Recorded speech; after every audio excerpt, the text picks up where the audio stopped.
Enquanto você abre aí em Filipenses capítulo 3, verso 12 a 16, que é o texto que nós vamos ler, eu quero dizer para você que, mais uma vez, é um prazer a gente passar mais uma virada de ano juntos, né? Alguns aqui já são companheiros de longas datas, outros talvez estejam aqui pela primeira vez, mas para a gente é sempre um prazer, principalmente diante do cenário atual do mundo. Então, cada ano que a gente passa, cada virada de ano, para nós é uma vitória, não é um prêmio que a gente recebe para a glória de Deus. Nós estamos há 2 anos sobre o terror de uma pandemia que insiste em permanecer entre nós. Quando a gente pensa que vai dar um alívio para nós, vem aí uma nova variante, e essa nova variante já começa a assustar o mundo, e quando começa a assustar lá fora, a gente tem que ficar prevenido aqui dentro, não é? Mas, graças a Deus, nós temos vencido, para a glória de Deus. E em 2021, por exemplo, nós tivemos mais esperança, né? Nós estamos fechando o ano com menos restrições. Quase todas as pessoas, graças a Deus, estão vacinadas. Eu creio que muitas pessoas que não estão vacinadas hoje não estão por opção, não é? Pelo menos dentro dos lugares mais de fácil acesso à vacina, né? Então, nós estamos fechando com quase todas as pessoas vacinadas. O número de óbitos, graças a Deus, ele tem caído diferente do ano passado, na virada de 2020 para 2021, nós ainda estávamos sob um terror muito grande. A média móvel de casos, graças a Deus, ela vem baixando. Eu me lembro que durante 2021, somente no início, eu ouvia a CBN todas as manhãs para ouvir a média móvel, orando a Deus, desejando que aquele número baixasse. E às vezes ele baixava, mas 2, 3 meses depois aquilo aumentava de uma forma disparada, e graças a Deus nós estamos fechando o ano com isso baixando. Isso é motivo de muita alegria para nós. Nós estamos muito alegres, obrigado, Lucas, muito mais alegres, muito mais felizes. O meu ano só não foi mais feliz porque o Flamengo não foi campeão da Tríplice Coroa, não é? Nós demos uma chance aí, verdade ou não é, Lucas, para alguns amados da nossa igreja sentir o gostinho de ser campeão, mas no restante, graças a Deus, tudo aconteceu muito bem. Mas a gente ainda precisa de muito cuidado. O fantasma da contaminação ainda nos rodeia, então nós precisamos de cuidados, mas graças a Deus os dias são melhores e a gente pode ter um pouquinho mais de esperança no futuro. A pergunta que eu me faço nesse fim de ano, depois de 2 anos de pandemia, é: o que restou de nós? Quais foram os resultados dessa pandemia na minha vida? Como é que eu devo agora me posicionar diante da vida, diante da espiritualidade, diante do mundo, depois de 2 anos de tanta oscilação e agora podendo vislumbrar um tempo melhor, um futuro melhor, um momento melhor da nossa vida? Filipenses capítulo 3, verso 12 em diante, a palavra de Deus diz assim: não que eu já tenha obtido tudo isso, ou tenha sido aperfeiçoado, mas eu prossigo para alcançá-lo, pois para isso também fui alcançado por Cristo Jesus. Verso 13, irmãos, eu não penso que eu mesmo já o tenha alcançado, mas uma coisa faço, esquecendo-me das coisas que ficaram para trás e avançando para as que estão adiante de mim, eu prossigo para o alvo, a fim de ganhar o prêmio do chamado celestial de Deus em Cristo Jesus. Todos nós que alcançamos a maturidade, nós devemos ver as coisas dessa forma. E se em algum aspecto vocês pensam de modo diferente, isso também Deus lhes esclarecerá. Tão somente vivamos de acordo com aquilo que nós já alcançamos. A maioria de nós que estamos aqui nessa noite sabe das condições que Paulo escreveu esse versículo. Eu expus durante várias quintas-feiras essa carta aqui, uma carta incrível, muito motivadora. Então, nós sabemos o contexto do que Paulo está falando aqui, as condições que ele se encontrava. Ele estava preso, Paulo não sabia sobre o seu futuro, Paulo não sabia se sairia vivo ou não daquela prisão que ele estava na cidade de Roma, muito provavelmente. Era um homem cheio de vontade de fazer a obra de Deus, mas aprisionado sem saber o seu futuro. Imagina que Paulo foi um homem que desejou entrar em Roma, desejou pregar o evangelho em Roma, entrou em Roma, mas entrou como prisioneiro. Então, dentro do seu coração, dentro da sua alma, tinha um fervor muito grande em pregar o evangelho, mas ele estava preso. Ao contrário de muitos de nós que estamos livres, mas sem nenhuma motivação real para fazer a obra de Deus. São os paradoxos da vida. Paulo tinha vontade de viver, e às vezes a gente vê muitos crentes com vontade de morrer. São os paradoxos da vida. Um homem preso, cheio de vontade de pregar a palavra de Deus, e não podia fazer isso. E nós somos muitos livres, e muitos de nós, às vezes, com dificuldades de pregar a palavra de Deus. Talvez, diferentemente de Paulo, nós estamos presos em outras correntes. Não estamos encarcerados, mas estamos presos ao passado. Não estamos acorrentados, mas talvez algemados às nossas próprias vontades. Não estamos presos a soldados romanos como Paulo estava, mas estamos ligados à nossa velha natureza, e mais à velha natureza do que talvez a nova natureza. Então, quando eu expus essa carta, eu falei que se nós pegássemos alguns extratos dela e nós pudéssemos dar isso a uma pessoa para ela ler, essa pessoa pensaria que o escritor dessa carta não escreveu de uma prisão, mas escreveu de um resort. De tão alegre que ele estava, de tão motivado que ele estava, mesmo diante das situações que ele vivia. Se Paulo se sentisse triste, abatido, deprimido por causa da sua situação na ocasião que ele escreveu essa carta, eu tenho certeza que nenhum de nós o condenaria por isso. Pelo contrário, talvez nós até nos identificaríamos com Paulo, porque as circunstâncias que ele estava vivendo naquele momento não eram circunstâncias boas. A questão é que Paulo sempre viveu o novo. E mesmo estando dentro de uma vida velha, de um contexto antigo e de situações que se repetiam na sua vida, aonde ele oscilava em períodos de esperança de que algo novo pudesse acontecer e, ao mesmo tempo, períodos de tristeza, perseguição e de frustração, Paulo sempre viveu o novo. Isso era incrível na vida dele. Então, quando nós olhamos para a vida da gente, o ano novo, ele não começa em janeiro. Nem o velho termina em dezembro, porque a vida, na verdade, ela é um contínuo. Graças a Deus pelas segundas-feiras, porque nós acreditamos que, porque existe a segunda-feira, nós vamos começar uma dieta. Graças a Deus pelo calendário, porque eles nos dão a impressão que a vida faz uma parada para a gente poder recomeçar, mas ela não faz.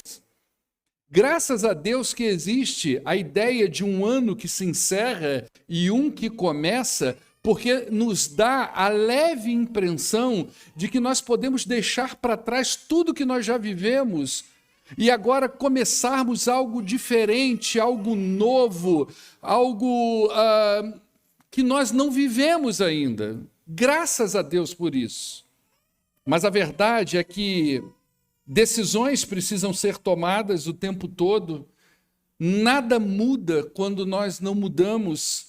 A verdade é que existe um mundo dentro de nós e esse mundo precisa expandir, como era o caso do apóstolo Paulo, que mesmo preso, tinha dentro dele um contexto de expansão e de crescimento. Imagina que dentro de cada cristão, dentro de cada coração que aceitou o Senhor Jesus, dentro de cada coração onde o evangelho penetrou, existe uma semente poderosa. O evangelho é como se ele fosse um Big Bang dentro de nós. E poucos cristãos dão conta disso. sabem o poder do Evangelho, sabem o quanto ele pode frutificar, o quanto o crente, quando se entrega ao Evangelho, ele pode crescer e expandir nesse mundo. É como uma semente que nós olhamos, você compra uma fruta, uma manga, por exemplo, você come aquela manga e depois fica aquele caroço e nós não imaginamos quanto poder tem dentro daquele caroço. Quantas outras mangas tem ali dentro daquele caroço?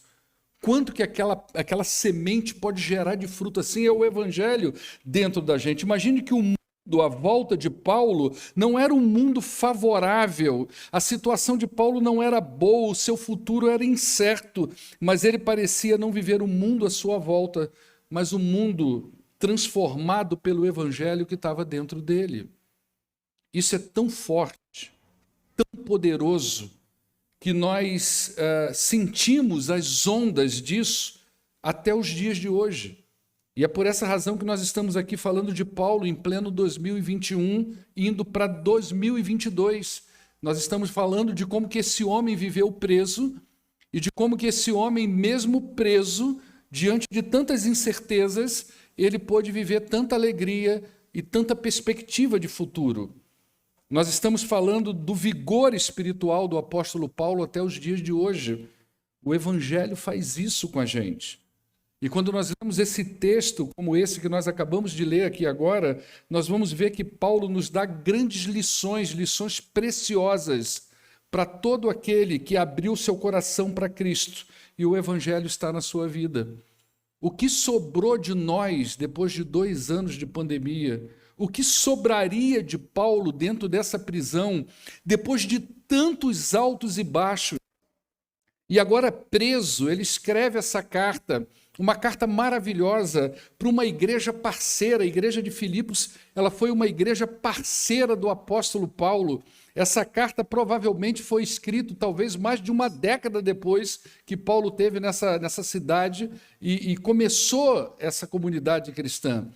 Então, quando ele escreve essa carta, esses textos, ele vai ensinar para a gente lições preciosas. E a primeira delas, Paulo diz para nós: não se acomode nunca. Os versos 12 e 13 vão falar aí, nos versos 12 e 13, eu vou pegar só frases salpicadas, ele diz: não que eu já tenha alcançado. Paulo está falando do contexto dos versos 10 e 11, nós estudamos isso, não carece da gente falar disso aqui hoje. Mas Paulo tinha tudo para dizer: eu já trabalhei demais nessa vida.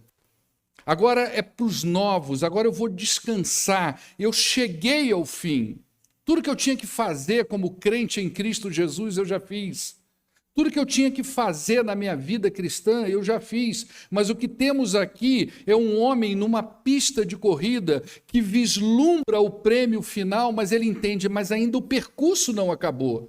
Eu sei que existe uma reta final, eu sei que existe um prêmio nessa reta final, eu sei que eu vou conseguir esse prêmio nessa reta final, mas eu não cheguei lá ainda.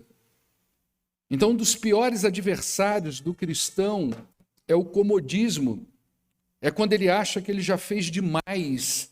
E esse comodismo nos leva a uma vida de estagnação, de cansaço, de fadiga, de perder a visão daquilo que Deus tem para nós. A pandemia trouxe consigo acomodações. Crentes aprenderam a ficar em casa. Não estou dizendo que era errado ficar em casa, mas os crentes se habituaram a ficar em casa. Os crentes se habituaram a viver de um culto só. Muitos crentes que eram habituados a vir para a igreja, a dar o seu coração para Jesus, a você vê-los aqui em todos os cultos, aquela certeza de que você ia encontrar aquela pessoa no culto de domingo de manhã, a certeza que você encontraria aquela pessoa no culto de domingo à noite, eles aprenderam a viver de um culto só, porque foi isso que a pandemia ensinou para a gente durante 2 anos. A pandemia trouxe consigo crentes que aprenderam a viver de lives, a ligar a sua televisão em casa. Que coisa gostosa, que coisa cômoda, a melhor coisa que tem. Imagina que você está aqui, a gente está aqui cultuando e muita gente já começa: poxa, eu preciso beber um copo d'água, imagina você assistir o culto com um prato de comida na mão. Que coisa maravilhosa. Um saco de pipoca. Esses dias eu fui ver o Homem-Aranha com meu filho.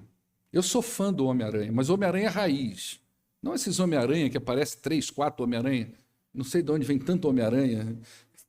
Eu sou daquele Homem-Aranha do Peter Parker antigo, da década de 80, sei lá. Não é? 2 horas e meia de filme. Quase ninguém sai. Eu saí, só de raiva. Só na igreja que eu não saio. Mas lá eu saí. Mas nós nos habituamos a assistir culto como quem assiste um programa de televisão. Crentes aprenderam com a pandemia a não trabalhar para o Senhor, a não crescer espiritualmente, porque a pandemia trouxe consigo resultados de acomodação. E eu estou falando de bons crentes. Nós temos uma corrida que não chegou ao fim e ela continua em 2022. Ela não para agora para eu recomeçar. Não é um pit stop. Não é, Marcelo? Marcelo, a loja dele chama pit stop. Não é um pit stop. Eu não dou uma parada, é um contínuo. E essa corrida continua em 2022. Paulo poderia ter pensado, poxa, acabou para mim, já deu, já fiz demais, agora eu estou preso e talvez foi o Senhor que me botou aqui para eu descansar, para eu parar. Mas mesmo ali dentro, Paulo escreveu pelo menos dessa prisão 4 importantes cartas que você tem hoje aí na sua Bíblia no Novo Testamento. Eu não sei se eu vou lembrá-las de qual, mas é Colossenses, Filipenses, acho que Filemão e Efésios, se eu não me engano. Os seminaristas aí me ajudam aí, é isso mesmo? Acho que foram essas 4 cartas que Paulo escreveu desse mesmo lugar onde ele está escrevendo esse pequeno texto aqui para nós.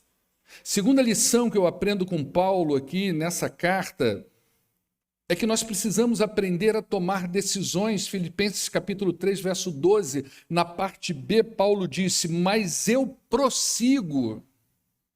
Durante a minha vida cristã, e olha que eu já tenho muitos anos, eu nasci no Evangelho, na adolescência vivi afastado, como muitos adolescentes, mas voltei para o Evangelho aos 22 anos de idade, depois nunca mais tirei o pé daqui desse lugar. Durante a minha vida cristã, eu tenho percebido que muitas pessoas pensam que após a conversão, elas não precisam mais tomar decisões, porque Deus toma todas as decisões da vida dela. Elas vivem como se Deus providenciasse tudo para elas, desde as coisas que elas precisam para viver, até os sentimentos e vontade que elas precisam para servir a Deus. É como se Deus tivesse que providenciar tudo. O desejo no coração de servir, a vontade no coração de servir, elas vivem como se Deus providenciasse tudo para elas. Eu tenho certeza que se Moisés, Jeremias, Gideão, Asaf, Pedro, Paulo e tantos outros grandes personagens de Deus da Bíblia se deixassem levar pelos seus sentimentos, eles jamais seriam aquilo que eles foram. Talvez seja por isso que a Bíblia diz que enganoso é o coração do homem.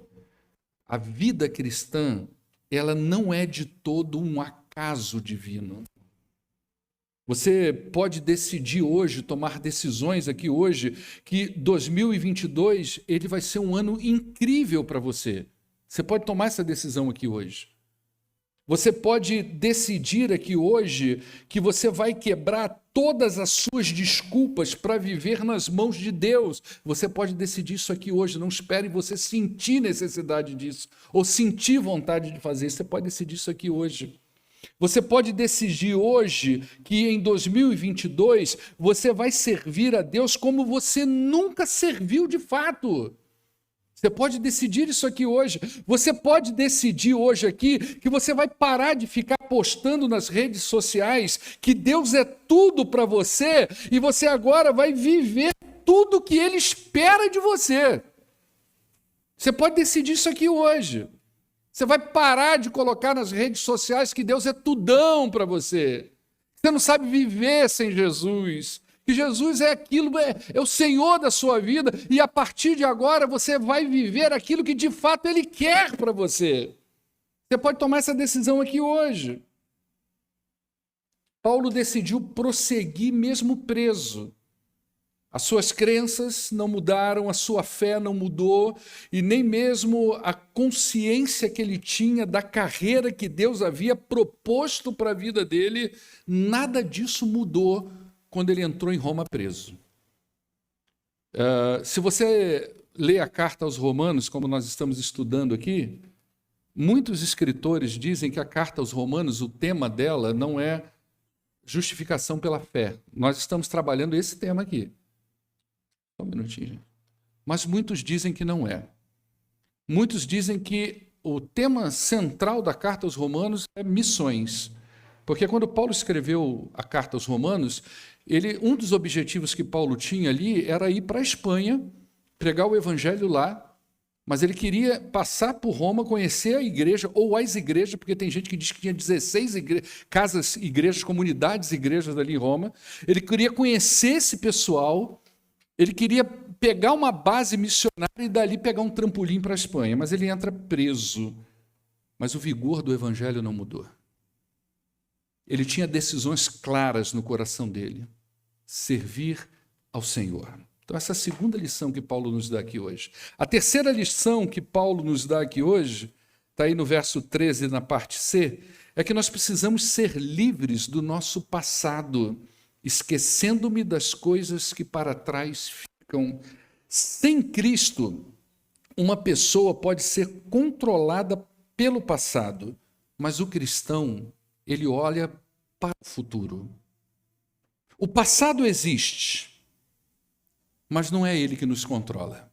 A palavra esquecer, ela significa que nós não somos mais controlados pelo passado. A gente não apaga isso, a gente pode até lembrar dele, a nossa memória pode ser assaltada pelos traumas do passado, mas isso não pode controlar a vida da gente. Você não tem como deletar 2021, você não tem como deletar 2020, você não tem como tirar 2019 do seu calendário.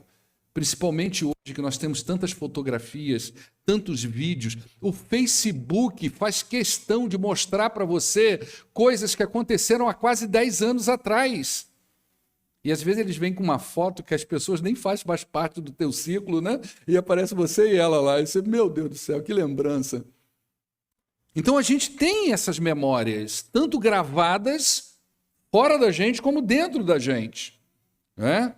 Mas isso não pode controlar. Paulo viveu tantas decepções, tantas frustrações, tantos traumas, além de ser atormentado por viver muito tempo servindo a Deus sinceramente enganado. Paulo tinha esse tormento na cabeça dele. Quantos anos esse homem viveu servindo a Deus, com toda a sinceridade do seu coração, com todo o vigor, mas enganado. Ele não podia apagar essas coisas. Ele não podia deixar que ele não podia tirar isso da sua cabeça, mas ele podia não deixar que o seu passado apagasse o seu futuro. Então, o passado, as más experiências, os traumas que qualquer pessoa está sujeita a passar nessa vida, seja dentro ou fora da igreja, isso não deve apagar a sua visão de futuro com Deus. Tem gente que vive trauma dentro da igreja.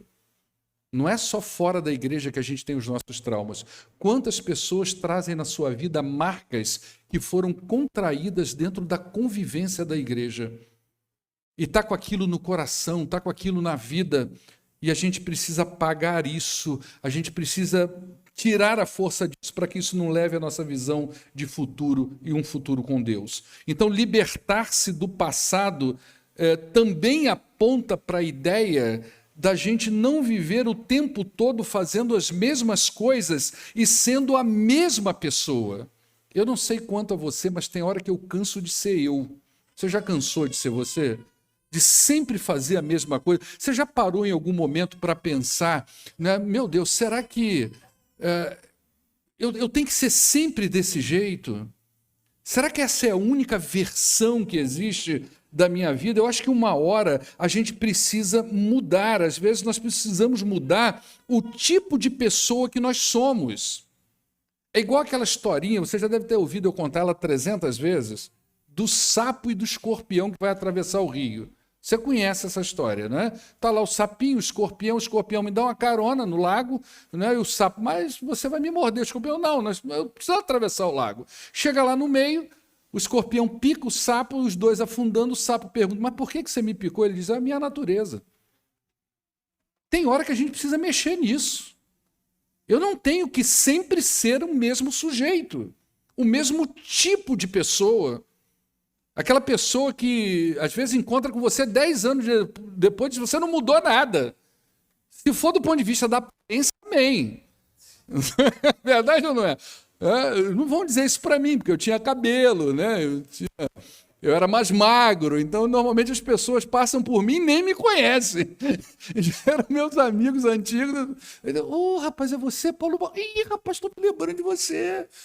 Pois é, sou eu. Mas o tipo de pessoa que nós somos, pelo amor de Deus, o Evangelho tem que mudar isso. Nós somos sujeitos em obra. Nós somos sujeitos em transformação. E Paulo sabia disso na vida dele. Eu vou te dizer uma coisa, do ponto de vista teológico, há um debate muito grande, porque o tempo que Paulo escreveu, por exemplo, Tessalonicenses foi uma das primeiras cartas que ele escreveu. Filipenses, bem à frente já no seu ministério, né? Então tem debates até o tipo de escrita, como que mudou o tipo de visão de Paulo, de mundo, de tudo, porque nós mudamos.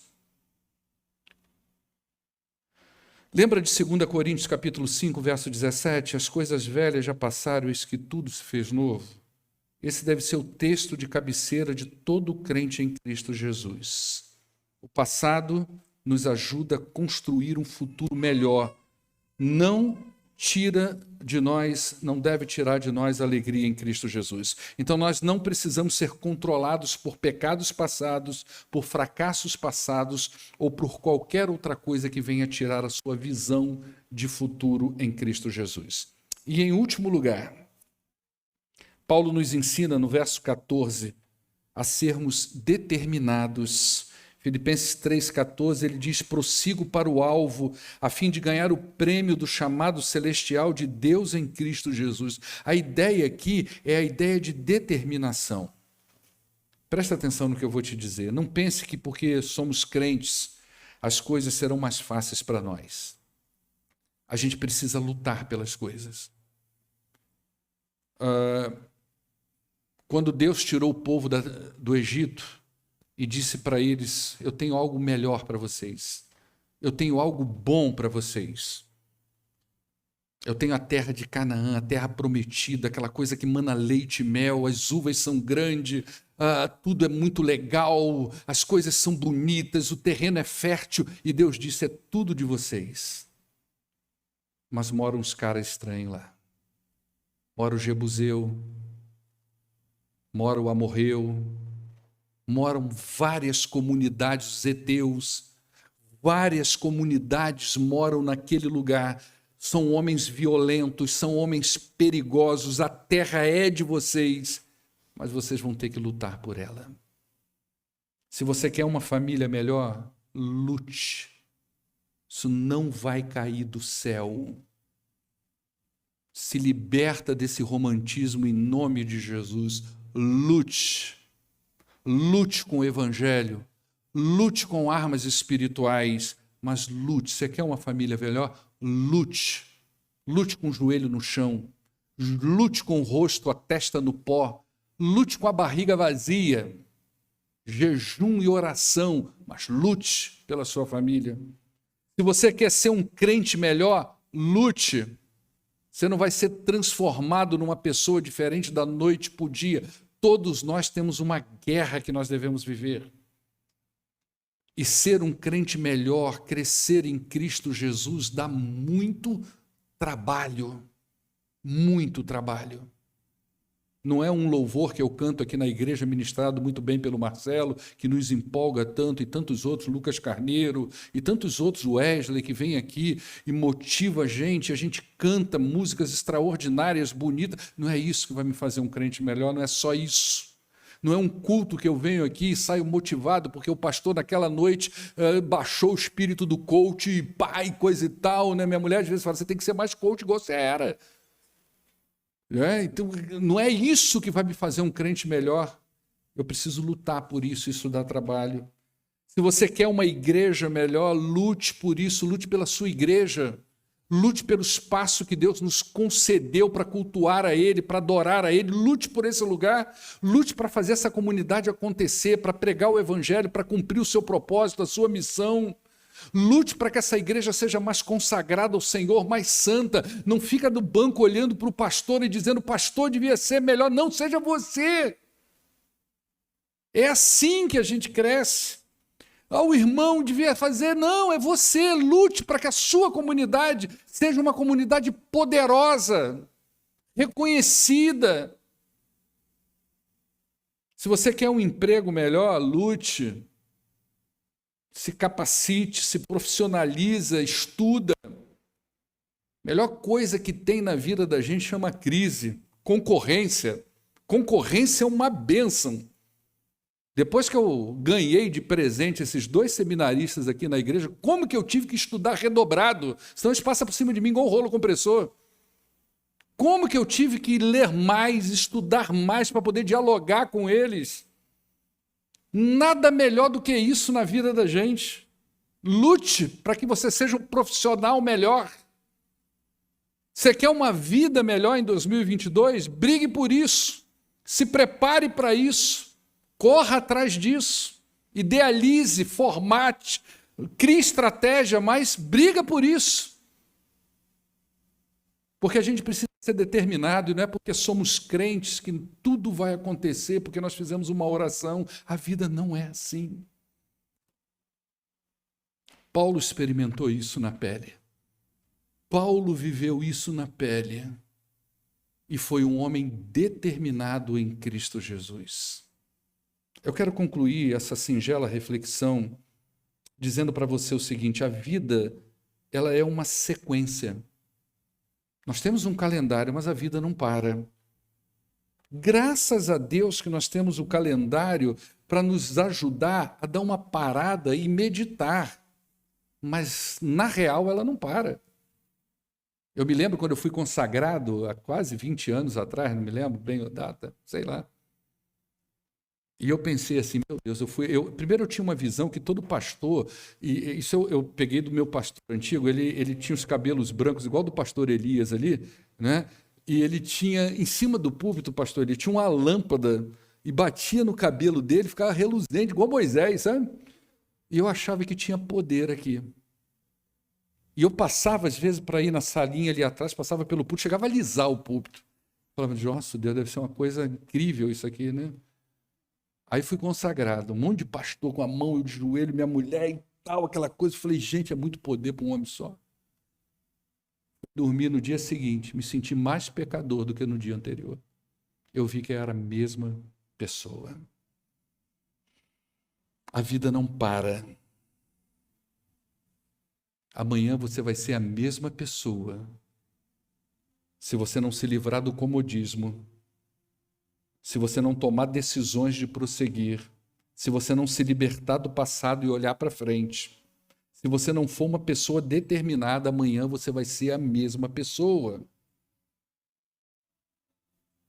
Nós estamos entrando em 2022, estamos vislumbrando dias melhores para todos nós.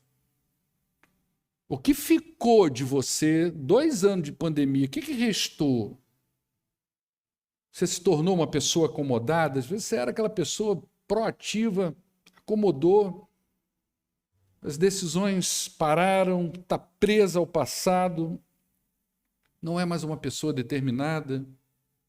Se isso não mudar na sua vida, amanhã você vai continuar sendo a mesma pessoa. E 2022 será nada mais, nada menos do que o retrato, a continuidade de tudo que você tem vivido desde muitos anos atrás. Hoje é dia que você pode mudar as coisas para você.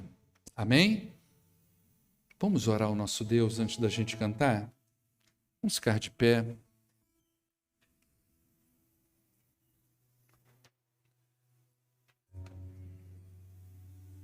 Eu acho que a gente podia fazer o seguinte: os membros da mesma família, se pudessem agrupar, não sei se o movimento, acho que a maioria está perto aí, né? Vamos fazer uma oração onde a gente pode abençoar a casa da gente.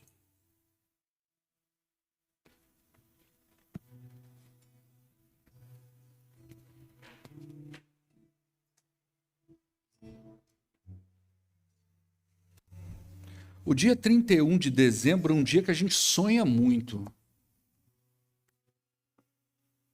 A gente sonha muito.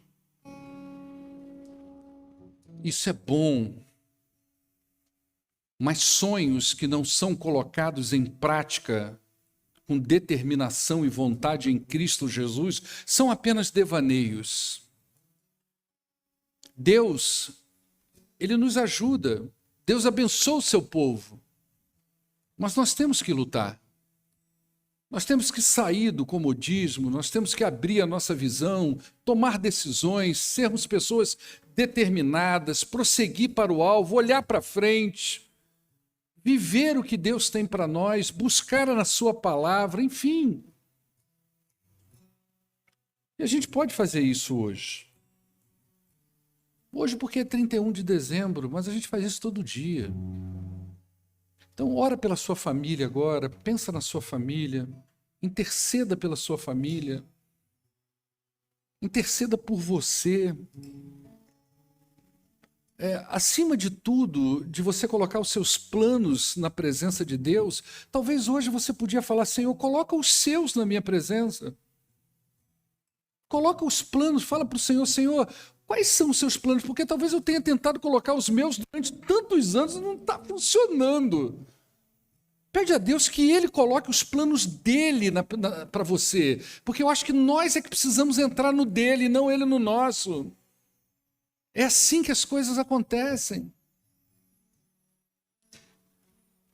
Pai, nós louvamos o Teu nome, pois só o Senhor é digno de toda honra, de toda glória e de toda adoração.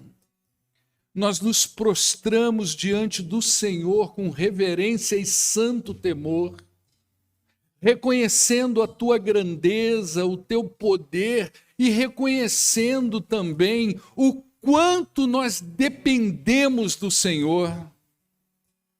Se não fosse o Senhor, o que seria de nós? Se não fosse o Senhor, ó Deus, como nós estaríamos? Pai, nós reconhecemos que Jesus Cristo, Ele veio do Senhor para nós.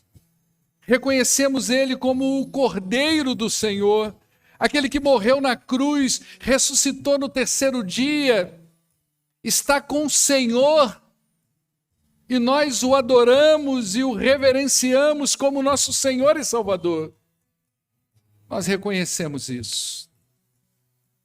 E agora, Deus, eu quero pedir ao Senhor, talvez ao contrário de tantos anos que eu mesmo tenho colocado diante do Senhor os meus sonhos, os meus projetos, as minhas vontades. Hoje, Deus, eu quero fazer uma coisa diferente. Eu quero pedir ao Senhor, coloca o Senhor a tua vontade diante de mim. Eu quero entrar, ó Deus, nos teus planos, não dos meus. Porque a tua palavra diz que aquilo que o Senhor tem para nós são planos de paz, são planos de futuro. O que o Senhor tem para nós é muito melhor do que aquilo que nós desejamos para a nossa vida.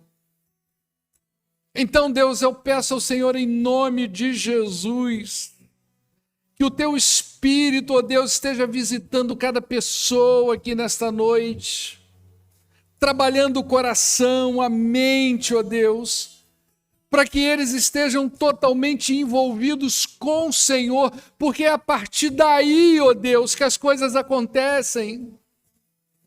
Nós entendemos, ó Deus, as nossas perdas, os nossos danos, as nossas frustrações, as coisas que não deu certo, nós entendemos quando nós estamos em comunhão plena com o Senhor. Nós entendemos quando tudo dá certo, quando tudo vai bem. Nós entendemos quando nós estamos em comunhão com o Senhor. Quando nós estamos vivendo a vontade do Senhor. Então, Deus, eu peço ao Senhor que 2021 tenha sido uma escola para o teu povo.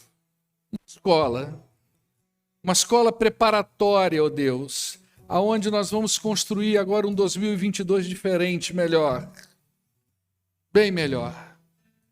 Então, Pai, tira do comodismo, coloca determinação, decisão no coração, libertação no coração, ó Deus, para que 2022 seja um ano produtivo na tua presença. Abençoe, Pai, as famílias que estão aqui reunidos, pais, filhos, sobrinhos, netos. Abençoa o teu povo aqui nesta noite, ó Deus, para a honra e para a glória daquele que vive e reina para todo sempre. Amém.